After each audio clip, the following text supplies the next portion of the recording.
जय हिंद दोस्तों, इग्नो वाला फौजी यूट्यूब चैनल में आपका स्वागत है। आज हम बात करेंगे BE GC 134 के चैप्टर नंबर 8 जो कि हमारा ब्लॉक 2 का लास्ट चैप्टर होने वाला है। हमने ऑलरेडी इसके पहले 3 चैप्टर कवर कर चुके हैं तथा इसकी पूरी ब्रीफ समरी कवर कर चुके हैं, जिसका लिंक मैंने वीडियो डिस्क्रिप्शन बॉक्स में डाल दिया है। वहाँ पर जाके आप इसकी दूसरी वीडियोज़ को देख सकते हैं। अब बात करते हैं इसके चैप्टर नंबर 8 की। उससे पहले आपको बता दूं कि अगर आपको कोई भी सोल्ड असाइनमेंट, इग्नो के कोई भी गेस्ट पेपर और सोल्ड प्रीवियस ईयर के क्वेश्चन पेपर चाहिए या एग्जाम नोट्स चाहिए तो स्क्रीन पर दिए गए व्हाट्सएप नंबर पर मैसेज करके आप ये प्राप्त कर सकते हैं। अगर आपने अभी तक चैनल को सब्सक्राइब नहीं किया है तो चैनल को सब्सक्राइब कर लें और वीडियो को लाइक करना ना भूलें। चैप्टर नंबर 8 है हमारा critical approaches to the awakening, feminist, psychoanalytical, others. हम किसके बारे में बात करेंगे? फेमिनिस्ट के बारे में बात करेंगे, साइक्लो एनालिटिकल के बारे में बात करेंगे। तो इस चैप्टर में हम इसको 4 क्वेश्चन में पूरा कवर कर देंगे, जिससे आप इसमें इजी अंडरस्टैंड कर पाएंगे। अगर एग्जाम में डायरेक्ट क्वेश्चन आता है तो उसको आप आराम से कवर कर सकते हैं। इसका पहला क्वेश्चन है, what is the feminist approach to the study of literature. Feminist approach क्या होता है, इसमें पूछा गया है कि इसमें फेमिनिस्ट अप्रोच क्या है। तो सिंपल आइडिया है इसका, वुमेन पर्सपेक्टिव से लिटरेचर को हमें समझना है, इसको देखना है। तो इसमें क्या है, बिहेवियर जो एक इसका रेफरेंस लेके इसको डिस्क्राइब किया गया है। ये करेक्टर है जो इसमें इसको एक या राइटर हो सकता है, कोई भी हो सकता है। तो इसमें आप मान सकते हैं या इसमें डायरेक्ट भी लिख सकते हैं इसका आंसर। इसको छोड़कर main argument was that when men were associated with humanity, then women were very often moved to a lesser space, a lower inferior position in society। जब उन्होंने आर्गुमेंट की बात आती है तब क्या मानते हैं, जब आदमी की बात होती है, ह्यूमैनिटी की बात होती है, तो उसके बजाय जो औरत है उसको क्या है, एक लोअर पोजीशन पे रखा जाता है। Critics after behaviour strengthen this debate by focusing on a language as a tool of male dominance while looking at the manner in which the man point of view was therefore presented as the point of view। तो क्या है, behaviour क्या करते हैं, इसमें argument करते हैं man और वुमेन के प्रति, जो क्रिटिसिज है उसको पैदा करते हैं। तो वो इस डिबेट पर फोकस करते हैं एज ए लैंग्वेज, जो एक मेल डोमिनेटिंग हमारा जो सोसाइटी है उस पर, और जो इसमें क्या है, जो वुमेन के प्रति भेदभाव हो रहे हैं उसको दिखाता है, एक इसमें पॉइंट ऑफ व्यू अपना रखता है। देन देयर वर क्रिटिसिज वो felt the women not only have various experience from man but also right differently. तो इसमें क्या है, जो बताया गया है, बिहेवियर ने कहा है कि वुमेन को सोसाइटी में इन्फीरियर माना जाता है, जेंडर इनइक्वालिटी है कि वुमेन और मैन बराबर नहीं है। लैंग्वेज में भी मेल डोमिनेंस देखा जा सकता है। मेल पॉइंट ऑफ व्यू देखें तो ये क्या है, मेन पॉइंट ऑफ व्यू है, मेल पर्सपेक्टिव डोमिनेंस है सोसाइटी में। वुमेन के जो एक्सपीरियंस है वो क्या है, अलग होते हैं। दे राइट डिफरेंटली, जब वुमेन लिखती है थोड़ा अलग लिखती है, डिफरेंट वॉइस होती है उनकी। ये वुमेन के रोल, आइडेंटिटी और स्ट्रगल को स्टडी करता है। किस पे फोकस करता है बिहेवियर, वुमेन पर फोकस करता है। ये देखता है कि लिटरेचर में वुमेन को कैसे दिखाया गया है, कैसे रिप्रेजेंट उसको किया गया है। तो मेल डोमिनेंस क्या है, एक क्वेश्चन है, और जो वुमेन की वॉइस है उसको इसने हाईलाइट किया है। तो ये इस क्वेश्चन में बताया गया है। This by the way is just the start of discussion on the feminist critical approach to literature and the awakening. तो ये बताता है कि इसने क्या किया है, मेल डोमिनेंस पर क्वेश्चन उठाया है और वुमेन वॉइस को हाईलाइट किया है। तो इस क्वेश्चन में क्या है, हम जेंडर इनइक्वालिटी के बारे में बात करते हैं, फिर बताते हैं कि मेल डोमिनेंस हमारी सोसाइटी है, फिर बताते हैं कि डिफरेंट एक्सपीरियंस इसमें फील होते हैं और वुमेन की वॉइस को इसमें हाईलाइट किया जाता है और फोकस ऑन इनइक्वालिटी किया जाता है, और बाद में फोर्स किया जाता है कि इसमें दोनों को बराबर का दर्जा दिया जाए। तो इस क्वेश्चन का आंसर बनेगा। अगला क्वेश्चन है हमारा question number 2, can you use the feminist approach to analyse the awakening. The awakening को समझने के लिए क्या हम फेमिनिस्ट अप्रोच को यूज़ कर सकते हैं। तो इसमें मैं आपको बता दूं कि इस क्वेश्चन में आंसर में लिखा गया है नो, लेकिन एक्चुअली में बोलूं तो इसका आंसर होगा यस। फेमिनिस्ट अप्रोच को यूज़ करके इसको समझा जा सकता है रियली में। तो आप अपने हिसाब से इसका आंसर दे सकते हैं, अपने ओपिनियन के हिसाब से। जो कि इसमें लिखा गया है वो नो के हिसाब से इसमें बताया गया है। नोवेल में वुमेन को प्रॉपर्टी की तरह ट्रीट किया जाता है। तो क्या है, जो हमारी सोसाइटी है वो क्या है, हस्बैंड कंट्रोल करता है वाइफ को। तो इसमें क्या है, मैन को लगता है कि उनका वुमेन पर कंट्रोल है। जो लियोन्से पोर्टलियर है, जो एडना पोर्टलियर का हस्बैंड है, treats Edna like a possessions, उस पर उसका अधिकार जमाने की वो कोशिश करता है। वुमेन को इंडिपेंडेंट आइडेंटिटी नहीं दी जाती है, उसको अपनी अकेली की पहचान नहीं दी जाती है। यही इस चैप्टर का पूरा है कि एक तो एडना पोर्टलियर चाहती है कि अपनी सेल्फ डिस्कवरी करे, खुद की खोज करे, और दूसरी चाहती है कि उसकी खुद की पहचान हो, इंडिविजुअलिटी उसमें उसको दी जाए। एडना इस सिस्टम को चैलेंज करती है, इसके विरुद्ध अपनी आवाज़ उठाती है। वो चाहती है कि उसको फ्रीडम मिले, उसको आइडेंटिटी मिले। तो वो क्या करती है, रेबेलियन पॉइंट ऑफ व्यू अपनाती है जो सोसाइटी के खिलाफ होता है। नोवेल में क्लियरली जेंडर है जो इनइक्वालिटी देखी जा सकती है कि महिला और आदमी बराबर नहीं है। फेमिनिस्ट एनालिसिस पॉसिबल इसमें है, जिसमें हम इसको दिखाकर इस पूरे क्वेश्चन को समझ सकते हैं। तो क्वेश्चन में क्या है, नो दिया गया है, बट अपनी एक्सप्लेनेशन में हम क्या है, यस कर सकते हैं। तो डायरेक्ट नो मत लिखना, बैलेंस आंसर लिखना है आपको। तो इसमें लिखा गया है वो भी आप लिख सकते हैं। No, we can not use the feminist approach to analyse the awakening. हम इसमें क्या है, इस क्वेश्चन के हिसाब से बता रहा हूँ कि इसमें इसको यूज नहीं कर सकते। Some of issue that come to mind are the thought of women being viewed as personal property by the man in the novel. तो इस नोवेल में क्या देखा जा सकता है, मैन वुमेन को अपनी पर्सनल प्रॉपर्टी समझता है।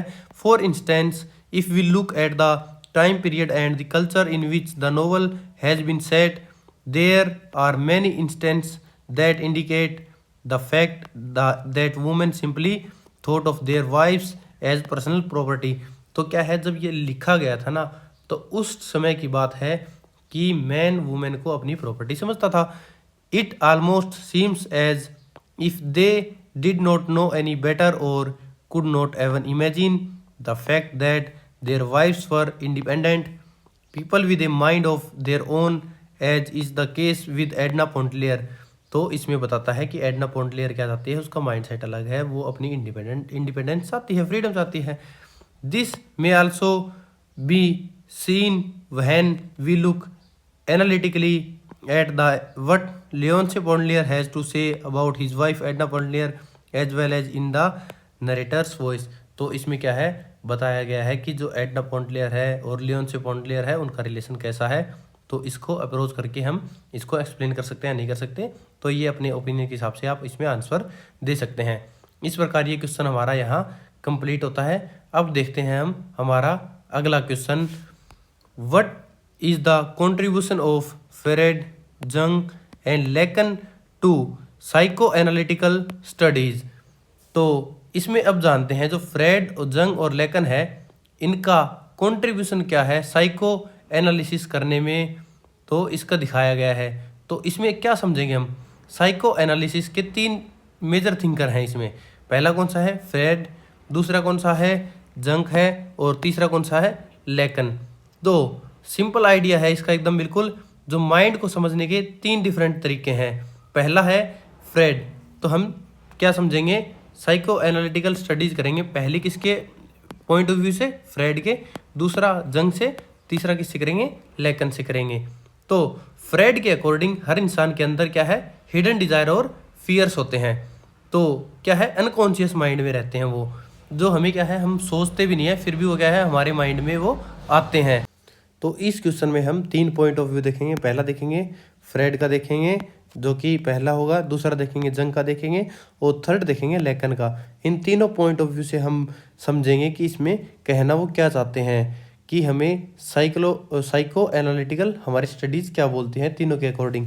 तो पहला हम देखते हैं फ्रेड के अकॉर्डिंग। तो फ्रेड के अकॉर्डिंग हर इंसान के अंदर क्या है, हिडन डिजायर और फियर होते हैं, जो कि एक अनकॉन्शियस माइंड में होते हैं, जो कि क्या है, एक रिप्रेशंस, ड्रीम्स और ओडिपस कॉम्प्लेक्स में होते हैं।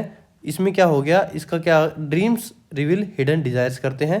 तो ये क्या है, हमारा फ्रेड का कॉन्सेप्ट है। तो इसको अगर एग्जाम में आता तो कैसे लिखेंगे, Freud believed that human beings we all have what he calls repressed wishes and fear that have been pushed under the carpet। जो हमारे अंदर की विशेज होती हैं, ड्रीम्स होते हैं, जो फियर होते हैं, वो हर इंसान के अंदर एक अनकॉन्शियस माइंड में होते हैं जो कि दबा दिए जाते हैं by the super ego in it capacity as moral guardian and that which has been pushed even further by the ego in the unconscious reveal. जो कि क्या है, एक ह्यूमन द्वारा अपने जो साइकोलॉजिकल होता है उस द्वारा वो क्या ड्रीम्स को और जो उसमें सपने देखे हैं, जो एक फियर भय है, वो उसको दबा दिया जाता है, वो किसी को बताता नहीं है। These repressions are the manifested in the form of dreams in language as the Freudian slip, in creative activity that, as Freud says, may produce art including literature। तो वो क्या है, अपनी जो एक अंदर उसकी एक पावर होती है, एक शक्ति होती है, जिससे क्या है वो कुछ भी कर सकता है, क्रिएटिविटी कर सकता है, इंक्लूडिंग क्या है, लिटरेचर लिख सकता है। In neurotic behaviour Freud discusses about the Oedipus complex and uses analysis of dreams as tool for uncovering our repressed feeling and memories। Freud was the opinion that repression surfaces in dreams masked in the symbolic form। तो ये क्या है, एक symbolic form में mask होते हैं, ढके हुए होते हैं। अब सेकंड हमारा पॉइंट ऑफ व्यू है जंग का, इसका पूरा नाम है कार्ल्स जंग। तो इसमें क्या है, जंग्स कहता है कि सब ह्यूमंस के पास शेयर्ड अनकॉन्शियस मेमोरीज होती हैं। तो सबके पास क्या होगी, कलेक्टिव अनकॉन्शियस एक मेमोरीज होती हैं, जो कि क्या है, कॉमन सिंबल के रूप में या यूनिवर्सल ह्यूमन एक्सपीरियंस होते हैं उनके पास। तो लिटरेचर का मतलब क्या हो गया, शेयर्ड ह्यूमन एक्सपीरियंस है। तो जंग क्या कहना चाहता है, an analytical psychologist developed a theory of the collective unconscious, a repository of shared unconscious memories dating back to the origin of literature. तो इसमें वो कहना क्या चाहता है कि सब ह्यूमंस के पास शेयर्ड अनकॉन्शियस मेमोरी होती है। According to Jung theory, a great work of literature is not disguised expression of its author repressed wishes as thought by Freud, but manifestation of desires one held by the whole human race, but that are now repressed because of the advent of civilization। तो इसमें वो कहना क्या चाहता है, एक simple सी language है कि सभी ह्यूमंस के पास अनकॉन्शियस मेमोरीज होती हैं। यही एक मेन थॉट है इसका, जो कि क्या है, कलेक्टिव अनकॉन्शियस होती है, जिसे बोलते हैं आर्कीटाइप्स, जो कि एक कॉमन सिंबल के रूप में है। और दूसरा क्या है, यूनिवर्सल ह्यूमन एक्सपीरियंस होते हैं, जो जिससे क्या करते हैं कि लिटरेचर लिखते हैं। लिटरेचर क्या होता है फिर, शेयर्ड ह्यूमन एक्सपीरियंस होता है। इसको आप इस प्रकार लिख सकते हैं। अब देखेंगे इसका third point of view, the French theorist Jacques Lacan. तो जैक्यूज लेकन के पॉइंट ऑफ व्यू से इसमें क्या आएगा, लेकन अनकॉन्शियस को लैंग्वेज से जोड़ता है। तो लेकन किससे जोड़ता है, अनकॉन्शियस को लैंग्वेज से। तो अनकॉन्शियस क्या हो गया, एक लैंग्वेज की तरह माना जाता है, जिसमें क्या है, ड्रीम्स को माना गया है डिस्कोर्स, और लैंग्वेज क्या करती है, आइडेंटिटी को शेप करती है। जो आइडेंटिटी है उसको वो शेप करेगी। तो इसमें तीन स्टेज लेकन्स ने क्या माना है, इसको तीन स्टेज में माना है। पहला है परिवर्बल स्टेज, दूसरे में माना है इसको मिरर स्टेज, जिसमें वो खुद की पहचान कर पाएगा, और थर्ड स्टेज है आई स्टेज, जिसमें वो सोसाइटी और लैंग्वेज को जोड़ता है। तो आइडेंटिटी क्या करती है, डेवलप्स थ्रू द लैंग्वेज। तो ये जैकन्स की डेफिनेशन है, जो कि लिटरेचर के में अपनी डिफाइन करता है। Focuses more on language and language related issue. तो वो क्या करता है, किससे जोड़ता है, लैंग्वेज से और लैंग्वेज से जुड़े मुद्दों से। He extend Freud theory of dreams literature and their interpretations. He has also added the element of language to Freud's emphasis on psyche and gender। For Lacan, the unconscious is a language and dreams a form of discourse। तो लेकन क्या मानता है, unconscious को एक language की तरह जोड़ता है, और जो ड्रीम्स है उसको एक डिस्कोर्स मानता है। Thus we may study dreams psychoanalytically in order to learn more about the unconscious. तो इसी प्रकार हम क्या करते हैं, जो ड्रीम साइको एनालिटिकल है उसको किस ऑर्डर में सीखते हैं, एक अनकॉन्शियस के ऑर्डर में सीखते हैं। लेकिन आइडेंटिफाइज 3 स्टेजेस ऑफ डेवलपमेंट। तो लेकिन इसको 3 फेजेज में डेवलप करता है। पहला है इसमें प्री वर्बल स्टेज, जो कि जिसे बोलते हैं प्री ऑडिबल स्टेज। इसमें क्या होता है, एक लैंग्वेज से पहले की स्टेज होती है, ठीक है। दूसरा है the mirror stage. Mirror stage में क्या होता है, खुद की पहचान होती है। जब शीशे में देखते हैं जैसे खुद को, तो सेल्फ पहचान, सेल्फ रिकॉग्नाइजेशन। और थर्ड इसकी स्टेज है द आई स्टेज। तो इसमें क्या करता है, इंसान सोसाइटी और लैंग्वेज को जोड़ता है। Stages of law, language and society. तो इस प्रकार ये क्या थे, हमारे 3 पॉइंट ऑफ व्यू थे। फ्रेड किस पे फोकस करता है, माइंड पे फोकस करता है। और जो जंग है वो ह्यूमैनिटी पे फोकस करता है। और लेकिन किस पे फोकस करता है, लैंग्वेज पे फोकस करता है। तो इसका एक कंबाइंड आंसर बताओगे तो तीनों का बता सकते हो कि ये किस किस पर फोकस करते हैं। तो फ्रेड क्या है, पर्सनल अनकॉन्शियस है। जंग क्या है, शेयर्ड अनकॉन्शियस है। और लेकिन क्या है, लैंग्वेज बेस्ड अनकॉन्शियस है। तो इस प्रकार इस क्वेश्चन का यहाँ आंसर कंप्लीट होता है। अब देखेंगे इसका नेक्स्ट क्वेश्चन, जो कि इस ब्लॉक का लास्ट क्वेश्चन होने वाला है इस चैप्टर का, जो कि है analyse the awakening from the point of view of symbolism. तो इसमें जानेंगे कि हम जो सिंबोलिज्म क्या होता है और जो सिंबल्स हैं वो ऑब्जेक्ट्स को रिप्रेजेंट एक डीपर मीनिंग में कैसे करते हैं। तो एनालाइज करना है द अवेकनिंग को किसके पॉइंट ऑफ व्यू से, सिंबोलिज्म के पॉइंट ऑफ व्यू से इसको एक्सप्लेन करेंगे। तो इसमें देखते हैं कौन कौन से सिंबल्स यूज किए गए हैं। पहले तो किया गया है इसमें बर्ड्स को, ठीक है। तो बर्ड्स को 2 तरीके से यूज किया गया है, एक तो फ्रीडम में, एक बंधन में। जो खुले आसमान में पंछी उड़ते हैं उसको फ्रीडम, और जो एक पिंजरे में रहते हैं उसको अलग पर्सपेक्टिव से इसको बताया गया है। दूसरा है इसमें पैरेट, और क्या है, मोंकिंग बर्ड में एक सिंबल के रूप में इसको दिखाया गया है। तीसरा इसमें दिखाया गया है सी को, समुंदर को। और चौथा इसमें दिखाया गया है एक पिगन हाउस को। पांचवा दिखाया गया है इसमें मदर और वुमेन को दिखाया गया है। और 6th इस क्वेश्चन में दिखाया गया है कम्युनिकेशन प्रॉब्लम को। तो इस प्रकार इसमें क्या है, 6 सिंबल का प्रयोग किया गया है, जिसको हम एक एक करके समझेंगे। Without any doubt symbols may recognise as object, characters, figures और colours used to represent abstract ideas, concepts. There are several symbols that come to mind when we think of the awakening. जब हम किसी भी चीज़ को पढ़ते हैं ना, वो हम पे डिपेंड करता है कि हम उसको किस तरह पढ़ रहे हैं। जब हम कोई सिंबल नहीं होता है तो भी उसको एज ए सिंबल पढ़ सकते हैं। तो इसमें क्या है, बहुत सारे सिंबल का प्रयोग किया है। जैसे मैंने 6 सिंबल बताए हैं, उसी प्रकार उसमें और भी ऐड हो सकते हैं। जैसे कि इसमें बताया गया है कलर्स को, क्या है, करेक्टर्स को, फिगर्स को, कलर्स को। इस प्रकार इसमें सिंबल की तरह यूज कर सकते हैं। पहला जैसे कि मैंने बताया था, birds stand for something in this novel. The birds that have been described, discussed and any bird imaginary that is drawn up represented image of deceptions in the awakening. The bird that cage signifies Edna Pontellier. तो इसमें क्या है, bird को the awakening novel में 2 तरीके से दिखाया गया है। जो केग्ड है, जो पिंजरे में बंद है, वो क्या है, एडना पॉन्टलियर को बताया गया है।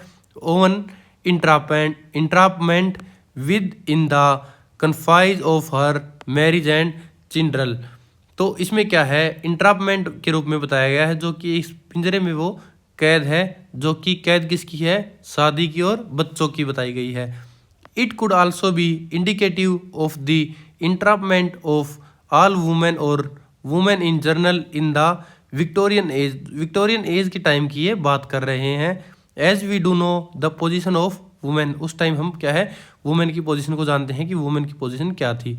Then madam Lebrun parrots and the mocking bird could be looked upon the signifying Edna Pontellier and madam Reisz as well as. तो इसमें क्या है, दूसरा क्या है, पैरेट और मोकिंग बर्ड का इसमें यूज किया गया है। Since both the birds are in custody their movements are restricted. Similarly, the movements of the women in the novel are restricted and limited by the conventions and traditional laid down by the society and particularly a rigid one at that. तो इसमें क्या है कि 2 तरीके से बताया गया है। जो केग्ड बर्ड है उसके बारे में कि वो क्या है, एक पिंजरे के अंदर बंद रहता है। दूसरा इसमें पैरेट के बारे में बताया गया है, जो कि क्या है, उसको लैंग्वेज एक सिखा दी जाती है, वो रटी रटाई बातें बोलता है। तो उसकी एक लिमिट चीज़ें हैं। वो क्या है, एडना पॉन्टलियर भी वही है, एक बंधन में बंधी हुई है। उसका एक आज़ाद तो है पर उसका एक लिमिटेड दायरा है। There are so critically restricted in their movements that at times they fail to even communicate with the world around them। तो वो क्या है, अपने अराउंड जो बाहर का वातावरण है उसमें वो कम्युनिकेट करने में भी मुश्किल पाते हैं। For example, Edna Pontellier is not able to articulate her innermost anguish clearly even to her husband और herself for the matters. तो वो क्या है, खुल के अपने मैटर्स के बारे में अपने हस्बैंड से भी बात नहीं कर पाती, इतनी वो मुश्किल है, तो कम्युनिकेशन प्रॉब्लम है। और any other characters in the novel, she try to escape from the narrow confines of society. तो वो क्या है, इन सबसे बाहर निकलना चाहती है।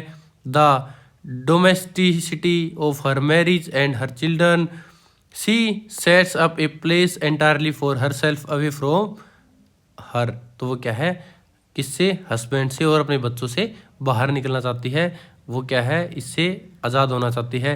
The pigeon house and finds solace in the fact that her new home is symbolic of her independence but was as a reader are aware that the pigeon house is in fact just 2 step away. तो इसमें क्या है, दूसरा symbol use किया गया है, एक pigeon house, ठीक है, वो आज़ाद तो है पर उसका कन्फाइनमेंट है, वो एक लिमिटेड एरिया में आज़ाद है। And really expressive of her own innate inability to remove herself entirely from her former life. तो अपनी पहली लाइफ से आज़ाद होना चाहती है। The awakening is very rich in symbolism as mentioned earlier and it is now up to you to take the edge and look at symbol in the novel. अब वो आप पर है कि इस सिंबल को आप कैसे लेते हैं, कैसे समझते हैं। We have pointed out very few times what symbolism is and shown you example of how symbolism work. तो इसमें दिखाया गया है कि सिम्बोलिज्म क्या है, सिम्बोलिज्म किस प्रकार काम करता है। However we would still like to point out a few major symbols to you in your task but we expect you to explore the symbolism behind these. तो हम चाहते हैं, बता भी सकते हैं, परंतु क्या है, कुछ मेजर सिंबल है उसके बारे में बताया गया है, कुछ को छोड़ दिया गया है इसके पीछे। For example, look at way in which Edna Pontellier and women in the novel are presented to us in the novel. The mother women seem to prevail that summer at Grand Isle. वो क्या करते हैं, गर्मियों की छुट्टी मनाने क्या है, कहाँ जाते हैं, ग्रांड इसलिए जाते हैं। It was easy to know them fluttering about with extended wings when any harm real imaginary threatened their precious world. तो इस प्रकार इसमें क्या है, सिंबोलिज्म का प्रयोग किया गया है। इसमें आप क्या है, एनालाइज कर सकते हैं, इस क्वेश्चन में बता सकते हैं। पहला इसमें सिंबोलिज्म के रूप में बता सकते हैं बर्ड, दूसरा बता सकते हैं सी, तीसरा बता सकते हैं पीगन हाउस, चौथा इसमें बता सकते हैं कलर। तो इस प्रकार क्या है, 4-5 सिंबोलिज्म का प्रयोग करके इसको आप एक्सप्लेन कर सकते हैं। तो इस प्रकार ये क्वेश्चन हमारा यहाँ कंप्लीट होता है, जो कि इस ब्लॉक का लास्ट क्वेश्चन था, 8th चैप्टर का लास्ट क्वेश्चन। तो इस प्रकार अगर आपको कोई भी गैस पेपर चाहिए तो आप दिए गए नंबर पर व्हाट्सअप मैसेज करके प्राप्त कर सकते हैं। अगर किसी भी सब्जेक्ट के सोल्ड क्वेश्चन पेपर चाहिए तो भी आप हमें व्हाट्सअप मैसेज करके प्राप्त कर सकते हैं। अगर आपने अभी तक हमारे यूट्यूब चैनल को सब्सक्राइब नहीं किया है तो यूट्यूब चैनल को सब्सक्राइब कर लें। मिलते हैं अगली वीडियो में अगले ब्लॉक नंबर 3 के साथ, तब तक के लिए जय हिंद, जय भारत।